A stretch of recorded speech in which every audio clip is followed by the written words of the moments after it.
Be still. What's up, Nate?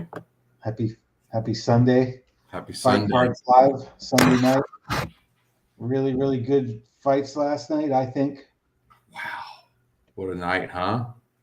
What I a thought night. it was a good. I thought it was a good one. I thought it was a fun one, but I had also bet a lot of underdogs, and it was an underdog night, especially early, and so maybe the card wasn't as good for everyone as it was for me. So it was exciting and fun to watch, and that's nice when you win. Yeah, that was. Canadian fighters were on fire last night, man. Do you think they were lined up? Do you think they were lined up with easy dubs, or do you I don't think? think so, man. I think there was. I thought the fights last night were good, and I went back and looked at the lines. I think the lines were pretty good, man. I mean, I think there were some good fights. I thought the Anders Bear Out fight was really good, and yeah, it was good, man. And then, I mean, needless to say, holy crap, dude, Charles Oliveira is just, you know, he has spun together a 5-6 year just unbelievable span, and to lose the belt and then come back after that, and is he that, that was a dominating performance. I mean, it was a strong finish. Well, it's hard to say a dominating performance, because what you got out of Nunez was a dominating performance.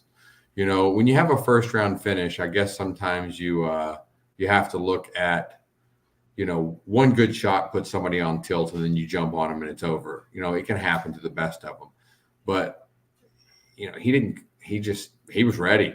He was ready to fight, and I'm excited. I had said before, and I told you this, that I really, really wanted Dariush to win that fight. Yeah. Because I wanted to see Dariush. I wanted to see him, throw it against Islam and see what happens. And I thought I would be disappointed, but after what Charles looked like, I want to see Islam and Charles too. And then I had mentioned to you last night too, it'll be interesting to see somebody like Charles fight Islam now that there's film on Islam going to the cards against somebody who's, striking with it. Sure. And resisting the bear hugs. And so I'm looking forward to it. I really am. And if Charles Oliveira can come back and beat Islam Makhachev, I mean, come on. It's got to be one of the if you put a bow on it at that point. Absolutely. I feel like Islam is just the king of the hill, and it looked like Dubronx was just keeping the seat warm for him, keeping the throne warm for him. But it's very, performances like last night, as brief as it was, made us realize it's a strong rematch is not out of the question. Right.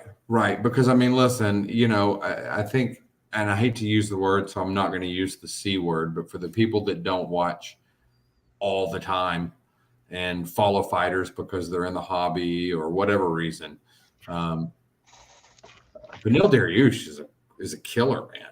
I mean, the guy is an incredible fighter. And here's the thing and this is really unfortunate for if you like Dariush, and apparently from what I understand, he's just an exceptional human being. He waited and waited and waited and waited and waited and waited and waited. And then he gets the fight that if he wins, he's guaranteed a title shot, because they had already announced that on the London card, I believe it is, that the winner will fight Islam. And so you have to think he was super ready. And Charles just, I don't know. It was impressive. It was really impressive. And Oliveira seems like just a real genuine human being. So it makes it that much even more interesting if to watch another chapter of the book be written, Sure. So, but to tie that to the hobby, it's, I was looking earlier. Oliveira's always been a weird one, man. He just never seemed to get the hobby love that some other guys got. You know, He got the love when he won the belt, and then when he lost it, dropped immediately. immediately. Yeah. Immediately. Nothing sustainable. And I wonder how much of that was that he won the belt and had the belt during the time that you had a lot of influx of people getting into the card hobby that were just after rookies or champions, you know, and then dumped him, you know. But there's still some amazing cards out there. I mean, you can go all the way back to Topps in 2010 and find some really cool cards of Oliveira. And there were a lot of variations of cards back in those early Topps too. You know, they were numbered and they had different refractor type things, and you know they would have blacks or they would have bronzes and things like that. But there's some really great Oliveira cards. And I'll tell you the thing that's interesting is when you go and look at Oliveira cards, he's got a lot of really cool looking cards, man. He's got a lot of really cool action shots, and he's got some really attractive looking cards. Let's take a look. Let us take a look. Time for the screen share and the banner. Okay. Actually, give me 1 second here. I like the scrolling across the bottom effect of the. There you go. Here you go. Du Bronx. That's what we're talking about right now. So I typed in Charles rookie. Mm-hmm. And give me 1 second.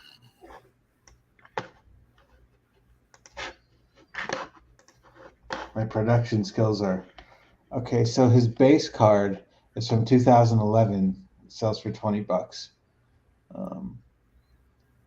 I don't know though. No, there's the 2010 rookie. Yeah, so that's 2011 is false. Yeah, 2010 Topps knockout, $75.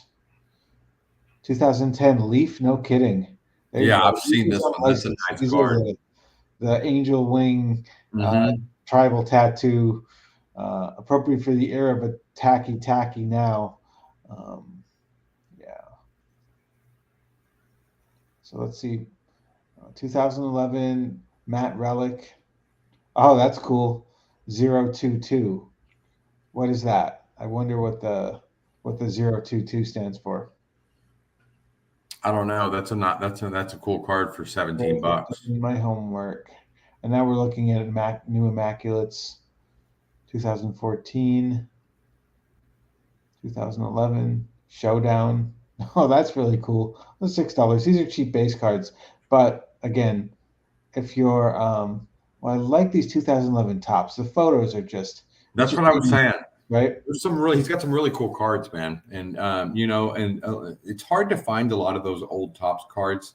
We've bought some in lots, and they're just, those are old cards, man. I mean, look, it's, you're talking about cards that are 12, 13 years old, and sometimes it's rough to find good solid corners, and a lot, especially some of the Topps that have the black border all the way to the edge, because that shows softening real easy. But there's some really cool old cards. Check this out. Prism 21 on card auto, looks like authentic, $68. That's dope. We're looking more at modern stuff right now. My best Du Bronx card, by the way, speak for yourself. I was Sean Foster giving his opinion on tribal tattoos. The beauty of a tribal tattoo is you have it forever. Okay. I had a Du Bronx gold disco octagon side that I sold on eBay for about $300. Mm-hmm. That was like my best card of his ever, I think. And I think I had a couple of his National Treasures patches from Chronicles 22. Nice. I think the card that I kind of wish I had back of Charles was the was it 21 select silver octagon side. That was a nice clean card, and we ended up trading it, I believe. Yeah. But I listen. I'm as guilty as anybody of not of not contributing to create a more robust Oliveira market. I've was indifferent to Charles for years, and then um, this is impressive to me. And it's going to be interesting to see. He certainly stamped his place in history even harder, I think, last night. This and man, I mean, it just made Dariush look like he wasn't the savage that we know he is. So this is the kind of stuff that drives me crazy, right? You have 7 base cards. It's sold for $6. Like, I have these cards. Who's buying these for $6? You know what I mean? I have 100 of these cards. Who's buying these? Buy them for me. And then you got a flux that went for $339. Oh my god. Need to group up some of your base cards. A lot of 16, $1.99. That's more appropriate. Yeah. So, Well, I'll tell you what, too. So while we're on the subject of a recent win and the hobby, what happens to Nunez now? Did she ever, from the hobby standpoint, did she ever pull the same following that Bullet had or has? no. And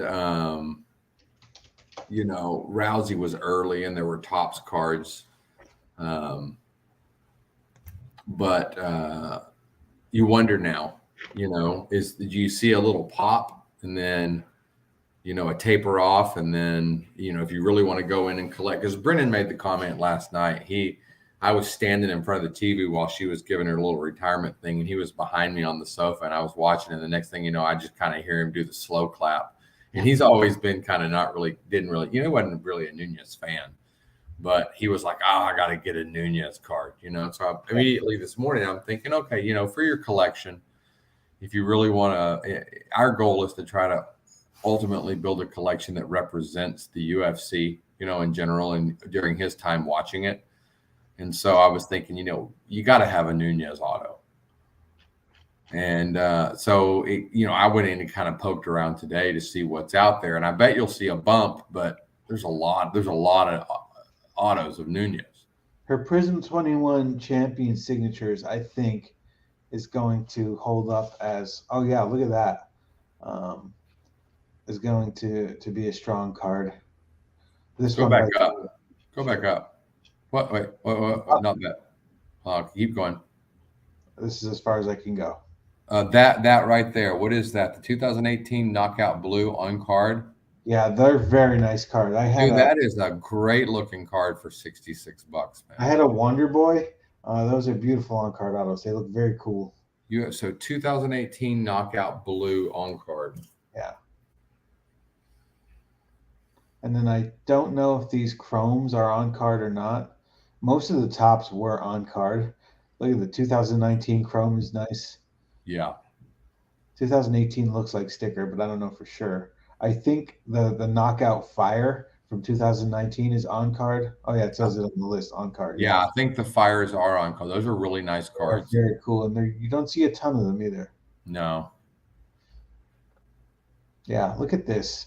Tier 1. I'm not a big fan of Tier 1, but that's a nice card. Yeah. It's got the gold ink. And these were all, when was this? These were all yesterday. Yeah. These were all yesterday. So I think you're going to see a bump. But if you want a nice Nunez auto, go back all the way into the tops. I mean, that one right there is nice too for 55. Look at this.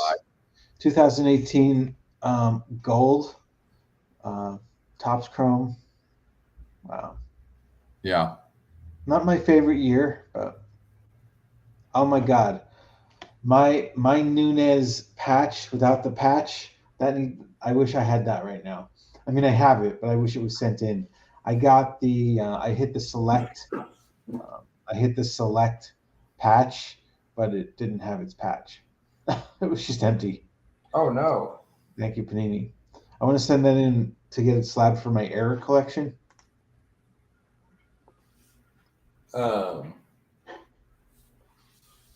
Sorry, I was sitting here. What is this one? Julian Pena, and that's a nice card. The dual ones are nice. Yeah, they're amazing. Well, it'll be interesting to see. Not to linger on it, but I feel like what an easy card to add to your collection. I mean, look at the one above that. Look at the one above the double auto. That's that 2018. It's to 199, but that's an on card, and So that's a nice. Orlando's here. What's up, Orlando? He said Aldana looked terrible. Yeah, I mean, they tried to hype it up, but at the end of the day, she's number 5 in the division. Right. Well, yeah, yes. But I really listen. Aldana's looked good, and she has that true Mexican boxing style. She keeps her guard high. She goes through, and the line, especially in hindsight, the line was true where they set the line. But I really expected way better fight. And after the first round, after Brennan was like, God, that's a 10-8 round. She didn't do anything. And I really thought, and I think I told you this last night, Nate, that I really thought, okay, it's a timing thing. She's trying to get her timing down, but she just never did anything. And it was so disappointing. I wonder if it was just a payday. Short-ish notice. Just go in and get your check. Well, I think there is something to, you weren't supposed to fight the fight. It wasn't really short notice. I mean, it was a short notice fight, but they announced that a long time ago. I mean, it was longer than your typical fighter pullout. She had almost a full camp, if memory serves. But I think DC said something last night. At least I think it was DC's. Like, listen, you go in to fight Amanda Nunes after what she did to Juliana Pena in Nunes Pena 2. I mean, she put on a clinic. I mean, she looked crisp and sharp. And so you go in there a little bit thinking, okay, you know who you're fighting. And I think DC said, some of these girls come in there is like they're just they want to survive it. Yeah. And she looked that way, after, when the third round came around and she just listen, she jumped into the ocean, and when she opened her eyes, she was surrounded by sharks, and it was disappointing. Aldana did look like shit. The fight that got me, I was always ambivalent about UFC. I didn't grow up as a combat sports fan, and I just thought, I don't know.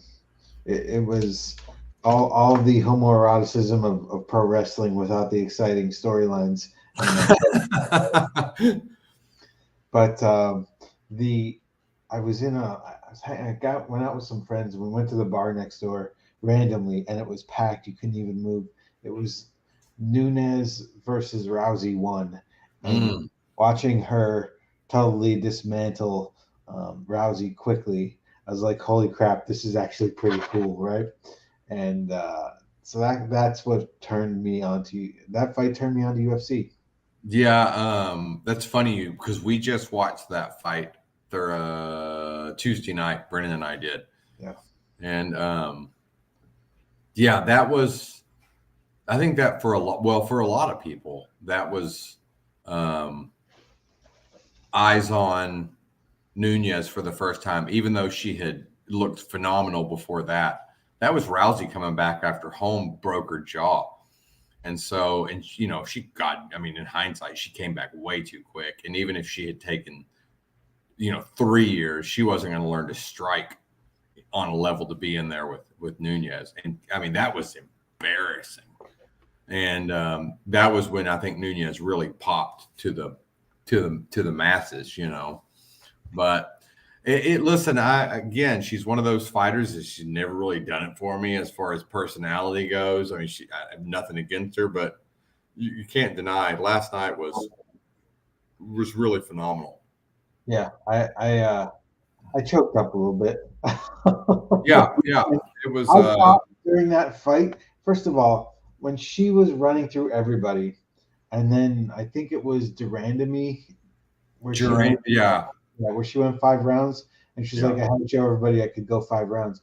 Well, last night she went 5 rounds casually, and I thought to myself, she's either checked out or this is the retirement match, and she is soaking it up, right? right. And who, I guess that's maybe the thought process. Yeah, and I'm right there with you. I mean, when she fought Jermaine Durandamine, and listen, Durandamine is a world class kickboxer, man. I mean that chick is an incredible talent. But then you go on the run that she went on, and yeah, listen, what a great way. Hey, hang it up, man. You got a kid you're raising. You certainly cemented your legacy. There was a lot of stuff online today. I think Juliana Pena came out and was talking some shit on her social media about, you know, professionally or personally, congratulations. Professionally, what the fuck? I Yeah.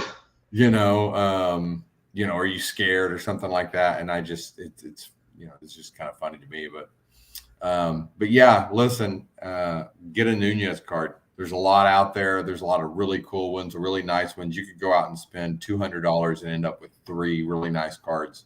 She was heavily featured in Crown 21, but you don't see many. As I say that, there's one right there. You don't see many of those cards holding anything in terms of value, collectability, whatever. But there's a ton of great tops out there that you can get. She's got some Yes. cool tops cards. And boy, Sign of Cardpocalypse right here. Prism 21 red for $7. I remember people saying, well, Prism 21 is going to be first year Prism and it's going to be huge. Right. It just feels like it's like no one cares at all anymore about that set. Right. That's sad. So do me a favor while you're on there, man. Let's pull up Mike Malott. Let us pull up Mike Malott. We talked about this rookie class and about how outside the Bo Nickel and the rookie cards that everyone was sort of obviously hunting. There were tiers to it, and I watched a lot of the Pick Your Fighter breaks, and Mike Malott was somebody that for weeks now people have been scooping him up on the fairly inexpensive, and maybe there's some a bump and then a dip again. Yeah, this looks like a classic. This looks like it'll be a classic bump dip fighter. Right. Let's see. Where does Tapology has him in number 40 welterweight? So he's got. He was unranked last night, if I'm not mistaken. Oh yeah, no, he is. So he, anyway, yeah. So there's a to 149 for 20. Yeah.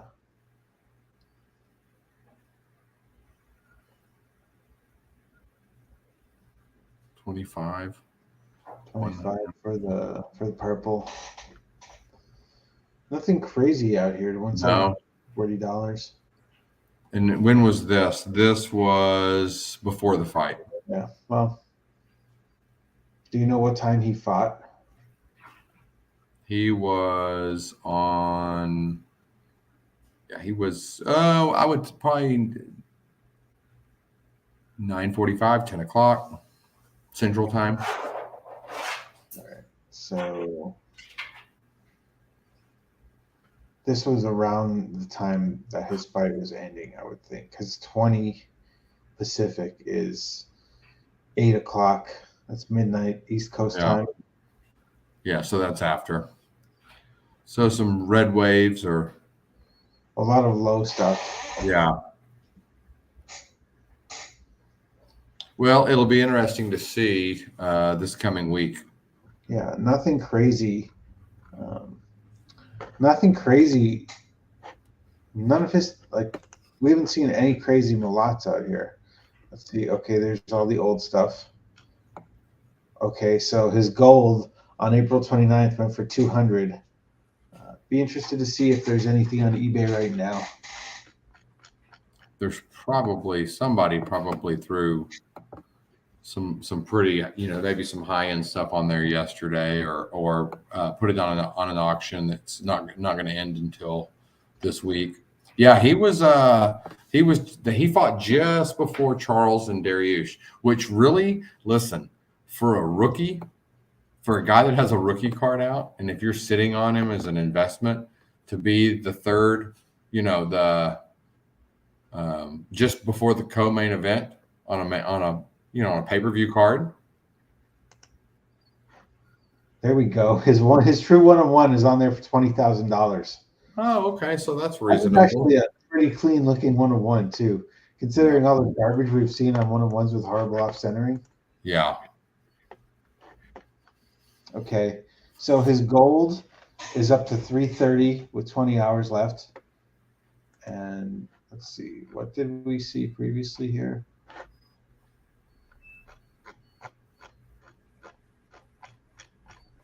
My goodness, I just had it up. Um,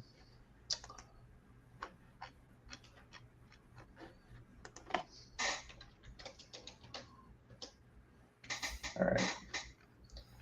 So his gold Is up to 330 with what, a day left? yeah, 20 hours. So yeah, his gold, so number 3 out of 10. Let's see what the previous. Look at something. Yeah, so 9 out of 10. That's interesting. Someone ate it pretty hard on one of his golds. Here, let me I'm going to share this tab. So his first gold, which was 9 out of 10, sold on April 29th for 200. The 6 out of 10 sold in May for 175, and then the same 9 out of 10 sold a week later for 132. Gold shimmer 400, and then let's see. No shit. Sorry, I love being able to. What was that? 3 out of 10. No, this was new. All right. So his gold 3 out of 10 is already up to 330. So let's see. There you go. His premium box set is at 26 right now, with 2 days left. Kids. Yeah. So I mean, listen, the kid, he's impressive. Wait for the dip and then scoop some up. But he was a very affordable pick your fighter rookie. Yeah. Well, there's my problem, and I'm sure everyone else is feeling it. It's so hard to keep track of everybody when you've got, I mean, a new rookie class that we haven't seen most of them yet. In the last couple of years, some of the rookies were pretty non-rookie, right? Right. It was pretty mostly rookie. Right. Well, listen, what is a true rookie in UFC? You know what I'm saying? When it comes to the card. Sure. So to me, go ahead. Well, I mean, listen, nobody shows up 0-0. I mean, everybody's got some experience. You've got people that were in the UFC, then they were out of the UFC, and then they're back in it. They were on the Contender Series, they were out, they were back in it. So yeah, it's weird. So, but it is hard to keep track of all these cards if you're trying to scoop people up for an event. That's why I say, listen, just if you like Malott now, and he continues to win, he's not going to be any cheaper than he is now. Sure. In the long term, I mean, don't overpay multiple days after a fight, but you've seen him now. If you hadn't seen him before and didn't really realize who he was, or you hadn't watched him, than you have now if you watched him last night. And so that's kind of the funny thing about, trying to collect as an investment in this particular niche of the card collecting hobby is it's just hard, man. You see somebody fight one time, you have to try to go back and remember, or go back and do your homework. Who was that impressive win against that now has you wanting to invest? It's and the way that someone can look like a superstar at the lower rankings or the unranked batch of fighters, and then show up at the in the bottom 10 and get smoked. we saw it all the time last year. We saw it all the time last year. What did we say? We were up to like 34. The rookies lost their. I mean, it was an unbelievable number. And I mean, listen, Patty's a perfect example. Patty fights Jared Gordon, who's been around a long time. The guy's a veteran. The guy's a grinder. He's going to go in there and fight. He's going to fight hard. He's going to make it messy. And Patty did not look good. And there was a lot of money winning on Patty. So, just again, I've said this so many times. I try to look at it as who has the potential for, when D-Mac was on here with us and he was saying, hey, listen, if you had to buy one guy or whatever it was, for a period, who do you think's going to, be standing when the dust settles? Well, that's almost impossible to say, but it very rarely, I think, is it going to be the person that comes out as the most popular person in the set. It was the same way with football and baseball collecting when I was a kid, I mean, listen, if go back to '89, if Ben McDonald had been a Hall of Fame pitcher, I would, and the card market had never dipped into a billionaire, hundreds of his cards. I loved that guy. But so it's interesting, that's what makes this fun. If you don't overinvest in somebody and don't spend money that you can't afford to lose, like placing a bet on a fight card, then just try to relax and pick people up, Yeah. And so, like I bought these Mirabs off of you. Yes. A couple years ago. Yes. Neon purple, not Mojo, scope, silver, and I'm sitting here staring at them, and I love these cards. The tag, man. Yeah. Yeah. I mean, perfect example. I mean, we got in when we found out we loved Marab, and when we found out he had a Prism 21 card, it was for us, it was a no-brainer because we liked the guy. It was the same way with Giga, and it was the same way with Zabit cards that year. It's just guys that we found interesting, and the sport has grown so much that here's what it seems like there's so much talent coming into the UFC. So the local and the regional circuits, the number of places that young people can fight has grown so much that it makes you wonder from an investment standpoint on just trying to scoop up rookie cards. It seems like there's so much talent behind them that are they going to be on a short leash when it comes to coming in and not performing well in the UFC?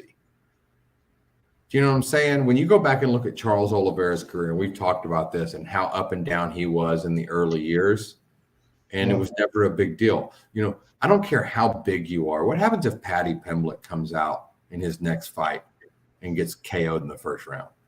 You know what I'm saying? When you look at that division and you think of all the young talent that they could throw in there that have big personalities as well, guys that we don't even know about right now.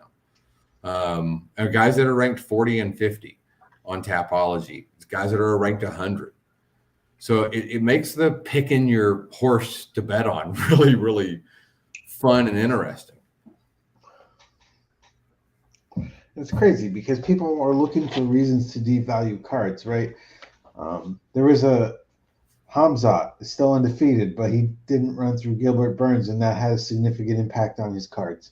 There were people arguing for market drops for Shavkat and for Movzar right after their last fights. Because of the style of the finish, or the style of the fight.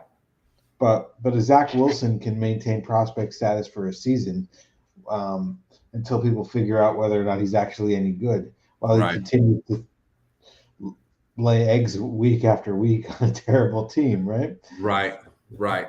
Yeah. Well, and we've talked about that before. I think that's one of the reasons that I'm wondering if it's already happened or if it will happen, or if it's happening or if it will happen soon. Is the U if is collecting UFC rookies going to send through the wash all of the football, basketball, and baseball rookie card collectors, because it's too volatile. The big money purchases on some of these guys is too volatile, man. I mean, you could take a bath on somebody after a loss, Yeah. an absolute bath. And so, I bought the Patty Select orange to 35 premier level PSA 10 for $500 2 weeks before his fight. mm-hmm. I would surprise if I could get 200 for that card right now. Right. So bath taken, theoretically. Yeah. Yeah. Yeah. So, but again, listen, if it hits, it hits. It's no different than betting on the fight. We've said it before. Which there's an interesting one coming up that I could go either way. I don't know, this isn't somebody that people have probably put just a tremendous amount of money on, but Baby Shark Tabitha Ricci is fighting, and I mentioned it last week. She's fighting. I went in and looked, and some of her cards, they sell. They don't draw big dollars, but Sure. She's fighting Jillian Robertson on the 24th, and Robertson can win that fight. And I noticed that Robertson has a card in Donruss, which I'm super excited and super disappointed about. I'm excited that she has a card because I really, really like her. I'm very disappointed that it's a Donruss card. Yeah, putting the first rookie in Donruss is kind of a bummer. I mean, whatever, but why make us wait? Why not give us an Ian Gary Prism rookie? Right. So let's shift over to Donruss here. For the three of you watching, has anyone made any Donruss purchases? Let's see here. I had the Donruss sales ready to pop up. What's your initial? Where are you at on Donruss, Beasto? Man, I'm out on it. I'm not going to say I'm out on it 100% because I do. Some of the lasers are cool from last year. I'm assuming those are back again this year. Yeah. I just, it's an affordable rip, man. Listen, if you're into the UFC and you're into collecting cards, especially if you've just gotten into collecting UFC cards, and you are on a budget or you're buying for your kid, have at it, man. Listen, you're getting to rip UFC cards. You're getting to open packs of cards of a sport you like. I just do not like the product, man. I really tried to like it last year and had a few colored lasers, the silver or the light blue or whatever it was, the purple and the orange lasers, but I just don't like it. I don't like it at all. But it's have at it, man. I mean, listen, I think there should be an entry level card. Listen, to me, for my budget, and right now we're on a shoestring budget because everything going on with the house. But when things are good, I'm good with the way Prism and Select and everything has been priced. I think that it's leveled out. I think it's affordable. You want to go rip a hobby box that's $400. You've got something invested in it. You pull some cool cards. That's great. But that's not everybody. Sure. And some people just want to sit back and kick their feet up and drink cheap beer and rip some cards. And so have fun. But I don't like it. And I do like that Robertson's in there. I'll probably try to get some lasers or something. I don't even know what cards it is. I briefly saw base card pulled. So I don't know what all she has. Vic Pichel is in that. From Hell Pichel, and I love that guy. Great mustache. He's a fun guy to collect. Yeah, Huh? yeah, the stash is great. Yeah, so I like him a lot, and he's a fun fighter. He's a tough dude. Goes in there and throws. He's somebody that that I'll want to collect, and I hope that it's not just Donruss. You know, at least give me an optic version of it to where it's on a premium stock card. So shout out to Jesse Hubbard. Thanks for watching with us, contributing some comments here. He just bought a box from Panini. He didn't get it in the mail yet. To me, I remember when Donruss came out last year, not loving Prism 22 by any means. I thought Donruss was great. And it's interesting price-wise. I don't remember what it came out at, but it dipped down below 100, and now it's up to 150. Mm-hmm. And Donruss 23 is the same price as Donruss 22. Okay.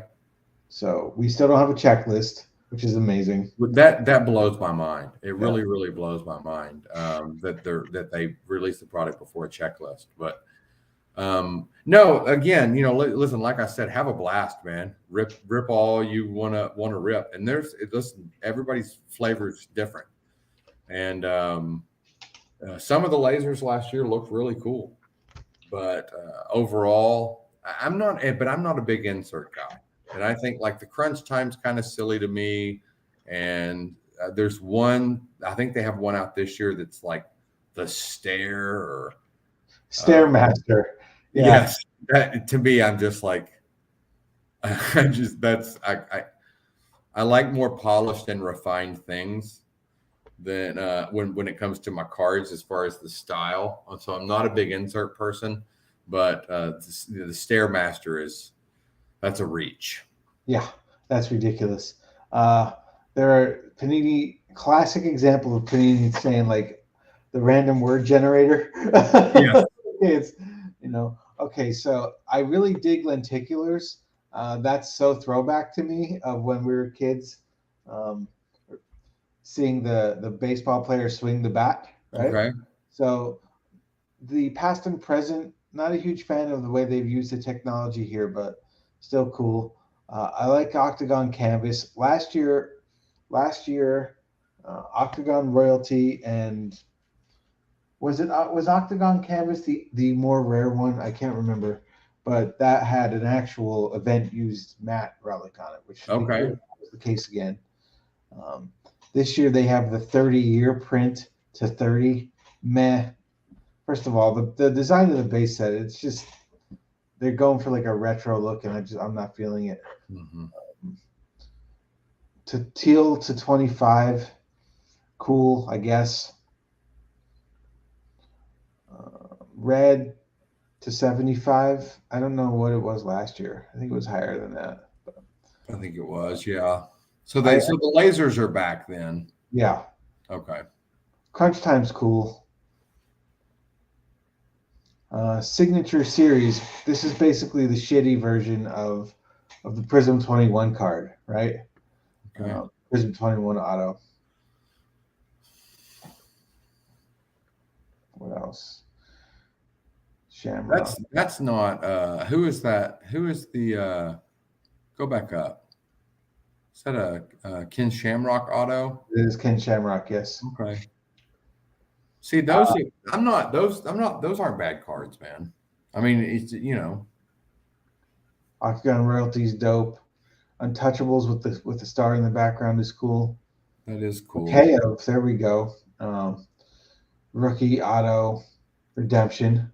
The big chase here is Bo Nickel. He's got redemptions. You can see 5 bids, 2 days left, $121 for his blue to 25 redemption. Interesting. Yeah. Well, either way, we have Optic, Chronicles, and Prism. Prism from this year, Optic from 22, and Chronicles from 22. So we'll have to get some Donruss because I think we're going to do some blaster battles with one of each and see which one. So we'll end up getting. I'm assuming they'll be retail like that, right? Is it just hobby right now? Yeah. Okay. Interesting. Octagon Authority. The referees have autographs this year. That's cool. I don't love the design of the card. That's my biggest thing. I think I don't know. And Some of them look good. Some of them I don't like. Herb Dean has the has a redemption auto. A Herb Dean auto would be nice. Yeah. So, but hey, listen. Again, it's a lot more. Hey, getting a time machine and go back 2.5 years. To think that you could rip a hobby box of anything UFC for $150. Yeah, this is true. Because at the end of the day, it's for the hobby and for being a fan of the sport. So, well, hey, I want to circle back. And maybe you can get 130 point ready before we wrap this up. I do want to throw a name out here, and if there's any, for some reason I don't have access to the chat tonight. I'm not seeing any comments. There are comments. People commenting. Yep. So, but how collectible is Dan Ige, and how collectible should he be? So his cards are dirt cheap, and how collectible should he be? I think he looks good sometimes and is epically beatable other times. Yeah. So his base auto from Prism 21 is $10. And that was last night after the fight. Look at that. 1 cent for something's wrong with that price. That's really weird. Look at that. His gold. So yeah, a week ago, his gold optic rated rookie from last year's Chronicles went for $23. That's amazing. What was it? Say that again. His gold optic rookie ticket auto from Chronicles 21. Mm-hmm. It's $23. I see it. I just got that's what a great buy. Yeah. I mean, and here's the thing: you've got guys going out. This is what I was talking about with the old sets and how much we forget. When a new set comes out, it's like we move on. Yeah. And you're out there, people are out there buying hot rookies, and you wonder when you look at the career of a Charles Oliveira who had the ups and downs and then ended up going at the end of his career, towards the end of his career on the run that he's been on. And you look at someone like Ige, because we were, there's a reason that his cards are that way. You got to remember that after Zombie, in 2 fights in 21 and 22, I mean, he lost 3 in a row. And when you go back and look, since June 9th of 2018, he beat Mike Santiago, he beat Jordan Griffin, he beat Danny Henry, he beat Kevin Aguilar, he beat Bektic, he beat Barboza, he lost to Cater, he won against Gavin Tucker. So at that point in his UFC career, he was like 8-2, 9-2. But then he goes on the run of losing to Zombie, losing to Emmett, and losing to Movsar before he strings 2 together with Jackson and Nate last night. But look at who those losses are to. Sure. He lost to Calvin Cater, he lost to Korean Zombie, he lost to Josh Emmett, he lost to Movsar. And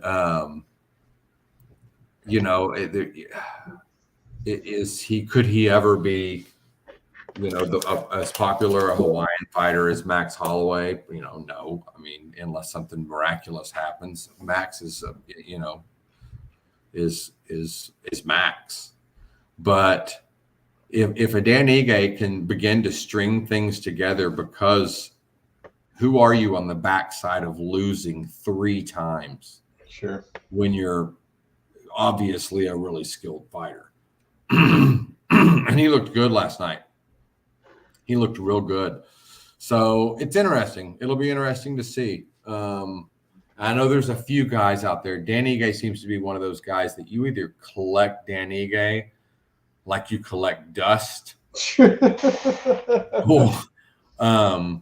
where there's I know there's that one guy that just has an insane collection, and or you don't seem to collect him.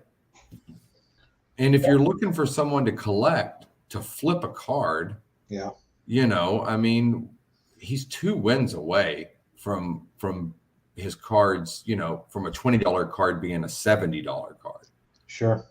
And so, what's out there that you can buy? I guarantee you buy it to 10 season ticket auto for $23. That's a $50 card, probably the next time he wins.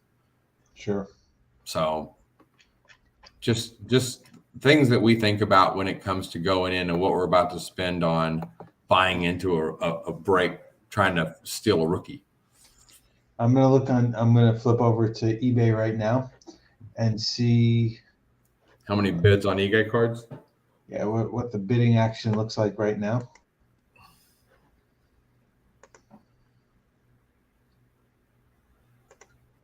Did it change at all? No. No. By the way, these reds, oh my God, you don't see them that often, and they're amazing. So they're black hits, $12.12 for the day left. That'll probably be worth more than the gold card was. Yeah, but there's absolutely still nothing. Look at that. Is that an immaculate for $3? Yeah. Good. There you go, people. Look at this. The red optic rated rookie from Kron, $10, nothing. Those cards are beautiful. I just love them so much. His gold sitting there at 50, nobody's going to buy it. I mean, there you go. It's such a weird hobby, Yeah. Well, my friend, so this will be the end of season 1. Correct? That is correct. I have a road trip. I'm going to be gone for probably about a month. You've got a housing situation that who knows, that could be over in 2 weeks. It could be over in 2 months. God, let's hope this thing sells. So we're gonna shut it down for about 3 or 4 weeks. I've promised Jeffrey I would hop on Messenger with him and chit chat about some collaborating on some bets and some things like that. So I'll do that, and then when we reconvene, maybe I'll have some fantastic stories of winning and coming up with some secret formulas where we can win some parlays or something. I've got probably an hour and a half worth of videos to edit for Brennan's YouTube. I've got to get started on that. So I'll be busy while you're gallivanting around the country. All right. Other shameless self-promotion. Here are the Instagram handles, although I've not been buying much, so the account's pretty stagnant. And then if you want to watch this on YouTube and you want your name to be seen in the chat, it's Fight Cards Nate on YouTube. But we don't necessarily encourage that. Sticking inside the UFC card community is always a good thing. Oh, Sean Foster, our number one comedic relief here to the two straight men right here. So thinking back about when we started doing this probably a year ago, constant frustration and technical difficulties, we found V-Still found a great platform, and I think we've kind of hit our stride here. And at some point, you won't see my crappy apartment in the background, but who cares? Well, listen, we're going to uproot and move to a rental while the house is being built. But as you know, when we get moved into the new place, we're going to do a little media room, and we're going to deck it out. And so I'm really looking forward to within sometime over the course of this year. While if this is in our stride, but polishing it up, and because this is fun, I enjoy it. Yeah. I enjoy seeing Sean, and I enjoy when DMAC hops on, and even if it's nothing more than just a handful of us that like to get together on Sunday nights and talk shit about cards, So Thanks for hanging out with us, and be still. Thanks for taking moments out of your crazy life to talk about cardboard and fighting. Always, man. Well, listen, I will talk to you soon, and for everybody else, if you need something or want something or you want to chat, shoot me a message. All right. All right. Good night, guys.